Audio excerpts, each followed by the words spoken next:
I'm Bambi Francisco with this segment of Lessons for Entrepreneurs, and I'm speaking with Brad Inman. He is a journalist turned entrepreneur. He started 4 companies, starting with Inman News, Home Game, which he sold to Classified Ventures back in 2005. He founded Turn Here, as well as most recently Book, which is an enhanced digital book.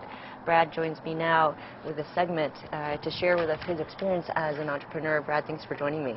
Great to be here. You started off as a journalist, and there are many skill sets great skill sets journalists have that don't port well to a CEO position, a management position. What would you say to journalists out there who are, maybe myself, who are CEOs and managing and I think the biggest lesson for me probably was when you're a journalist, you're an individual contributor, you're part of something larger, is you don't totally appreciate and understand the obligation of meeting a payroll, and I take that quite seriously. If I wake up at 3 in the morning about anything, it's making sure that the people that have, given up something to come join me, that meeting that payroll is a big deal, and that's different than when you're just an acting journalist. You have to learn that being. I think you have to learn a bit more. It's just it's an enormous responsibility that I, to this day, you have to think about when you're a reporter. You don't think about those things. You just think about the story. The story, right. But I also think there's one other thing. Reporting, I think, is inquisitive, asking questions constantly. That's the nature of what we do. We get on the phone and ask people. And I think building a startup for me is the same thing. I find myself constantly asking others and the outsiders, advisors, my team. It's all about that dialogue of getting to something, because I don't have it all cooked up in my mind when I start. It's not like, oh, I know what I'm doing. I wouldn't kid anyone to believe. I have ideas, but taking that idea to reality is a lot of iterative back and forth, and that's what journalists do. And that's a good quality. That's a great quality for a CEO. Yeah, I mean, to be able to take in and listen to and get feedback and listen to what others say to help build a business. So you've started 4 companies. Give us some advice and 3 pieces of advice to entrepreneurs based on your experience. Well, I learned over the years that I think being humble about this is a good idea. It's a good style to approach this, to find partners, to recruit people. Arrogance in these, you can be confident and bullish, but I always say, for example, I don't go up to home plate trying to hit a home run. I'm proud to hit singles and doubles. I create lots of value, hopefully for myself, investors, and the employees. And there's a lot of most valuable players that aren't home run hitters. And I think sometimes entrepreneurs exhaust themselves, but also too quickly fail because they're trying to hit that home run. They swing and strike out. And there's a lot of good opportunities in good businesses that I don't think require that approach. And I think that goes hand in hand with this view that you're conquering the world.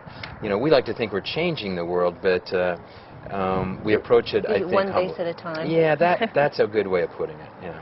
What else? We talked about driving to a business model. Yeah, I really feel strongly that our ideas must be grounded in whatever we're approaching, some values and good products, because I'm a product guy. I'm very focused on the product. But at the end of the day, you got to drive as quickly as you can to a business model, revenue and profits. And my experience is startups are very uncertain.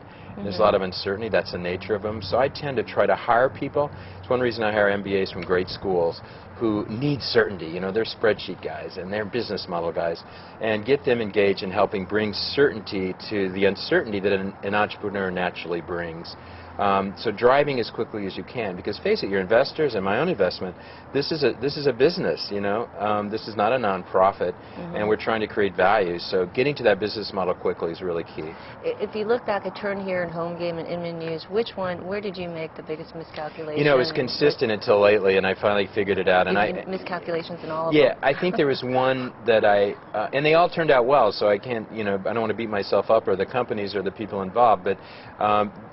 I'm a product guy, so I focus on the product. The day I hire engineers now, I hire the sales guy. And getting sales going right away and driving to sales. Because if nothing else, maybe there's nothing to sell, like a book right now, but that salesperson will understand and be part of the product. So when they go out to sell it, they'll be more passionate. you know, and Home Game was very successful, but, you know, I thought my product would make it, and what I learned is let's get some sales going quicker than we planned, and as soon as we did that, and by the way, that didn't come from my head, that came from great outside advisors and board members, and in fact, I'll give Brett Bullington, you know, one of the key founder employees of Excite, who's been a longtime member of mine, who came into Home Game early on and kind of shook it up and said, drive to, you know, to clicks and sales, and he was right, and that made all the difference, and that was an eye-opening moment for me, and difficult at the time, because, you know, your product sells, where entrepreneurs think they're just going to knock on your door, and guess what, they don't, you know, unless you sell them. You're trying to get out there and try to sell books. Absolutely, now, you wouldn't believe how passionate we are about sales and marketing. Okay, thanks, Brad. Thank you, Bambi. I've been speaking with Brad Inman. He's the founder of Book. I'm Bambi Francisco.